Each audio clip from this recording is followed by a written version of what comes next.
comment imaginer ces contrées lointaines?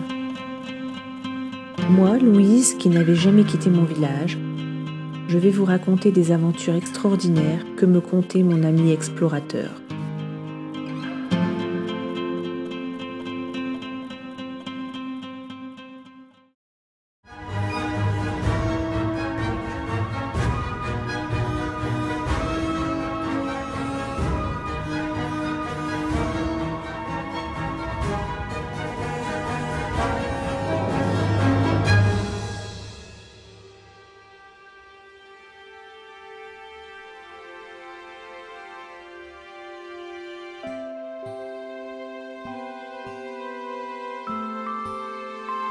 En 1896, j'étais âgée de 26 ans. Je vivais dans un village du nord de la France, à la frontière de la Belgique, avec ma mère, Rufine, et mon oncle, Constantin.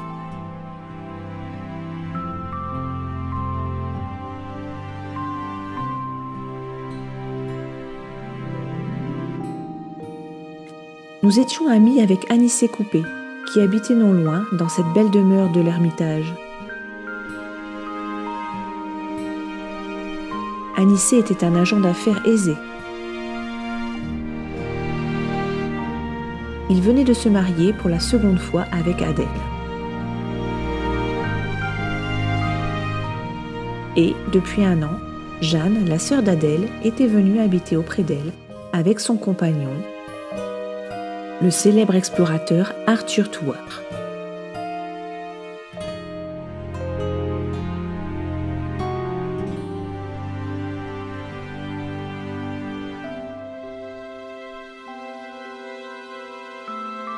Le couple Thouars a résidé dans le village au moins 2 ans, de 1895 à 1897.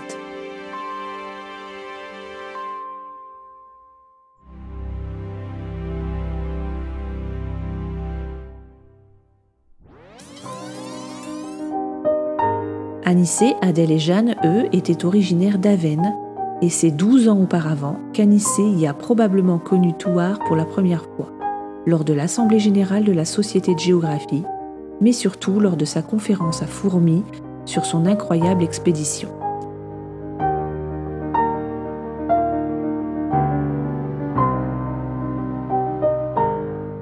Mais qui est Arthur Thouars ? Il est le fils d'un bourrelier de Saint-Martin-de-Ré, où il est né en 1853. Et à 20 ans, il part s'installer à Reims, recruté par la Banque de France. Et se marie avec Blanche. Mais, passionné depuis l'enfance par les récits des grands voyageurs, il part pour un premier voyage aux Antilles, au Mexique, au Venezuela et en Colombie. Et à peine rentré auprès de sa famille, il repart pour l'Équateur, la Colombie, le Pérou, le Chili, la Bolivie, le Paraguay et l'Argentine. Mais ces absences répétées auront eu raison de son mariage. Blanche demande le divorce.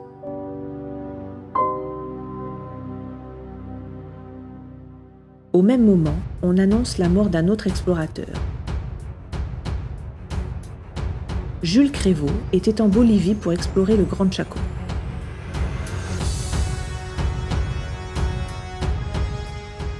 Cette région est peuplée par les Indiens Tobas.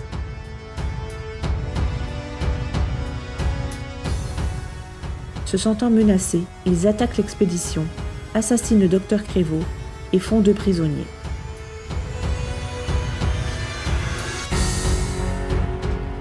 Un an après, Thouars, qui est déjà au Chili, est missionné par la France pour retrouver les restes de la mission Crévaux. Il se dirige vers La Paz en longeant les côtes du Chili. Puis, il lui faudra 1 semaine pour gravir les 4500 mètres d'altitude à pied jusqu'à La Paz. En arrivant, il découvre des paysages extraordinaires et les sommets majestueux des Andes.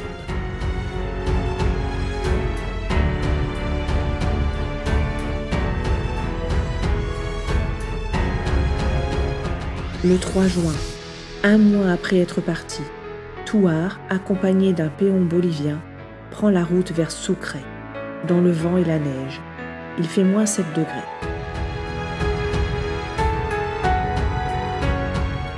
Et enfin, il descend la cordillère des Andes pour rejoindre Caiza avec une colonne de 140 soldats.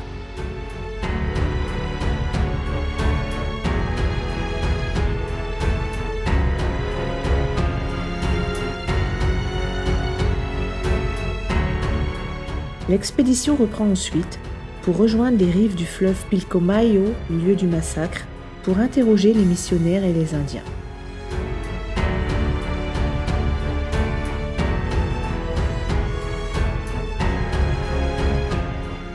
Malheureusement, il n'y a aucun survivant, ni aucun reste. Thouars décide alors de terminer la mission de Crévaux et de traverser le Grand Chaco.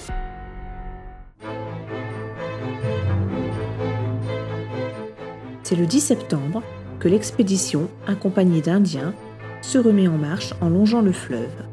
Le but est de réunir une documentation scientifique de cette région inconnue des géographes.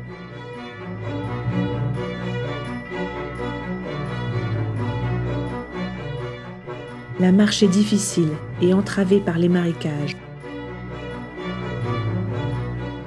Mais la menace vient surtout de la rencontre avec les Indiens Tobas qui attaquent fréquemment la colonne. Au mois d'octobre, la nourriture commence à manquer, la colonne est épuisée et se croit perdue. Et, le 10 novembre, à bout de souffle et accablé, Thouars entend un soldat crier « Un chrétien !» L'expédition venait d'arriver au Paraguay. Thouars brandit son drapeau bolivien et français. Ils sont sauvés.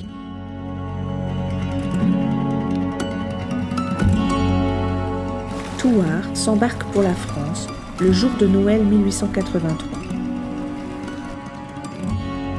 Il y sera accueilli en héros et reçu par Jules Ferry,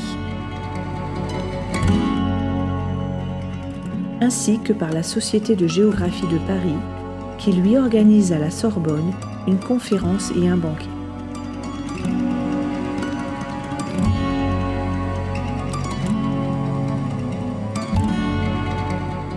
Thouars y recevra pour ses relevés du Grand Chaco boréal la médaille d'or de la Société de géographie et remise par Ferdinand de Lesseps lui-même.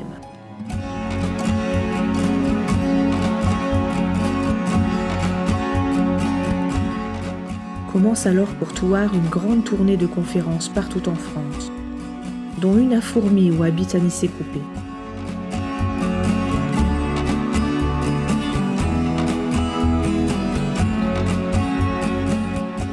Thouars est maintenant un explorateur reconnu comme grand spécialiste de l'Amérique du Sud et fera de nombreux autres voyages.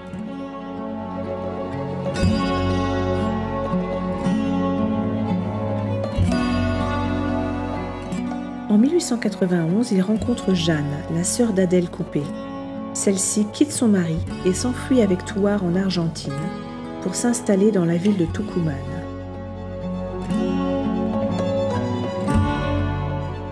Ils ont emmené avec eux Emma, la mère de Jeanne, et Sophie, sa plus jeune sœur.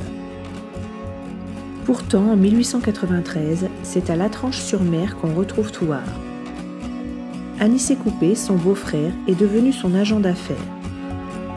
Anicet a investi beaucoup d'argent dans le développement de chemins de fer et dans l'export d'allumettes. Ils seront tous les deux décorés de l'ordre de Simon Bolivar. En 1895, les Thouars ont rejoint les Coupet dans le nord, jusqu'en 1898. Et, alors que tout semblait leur sourire, Anicet fait faillite et perd tous ses biens, dont sa maison. Thouars part au Venezuela et devient correspondant de presse. Anicet, après 12 ans d'exil en Belgique, revient vivre dans le Nord et trouve logement chez ses bons amis Hilaire et Louise.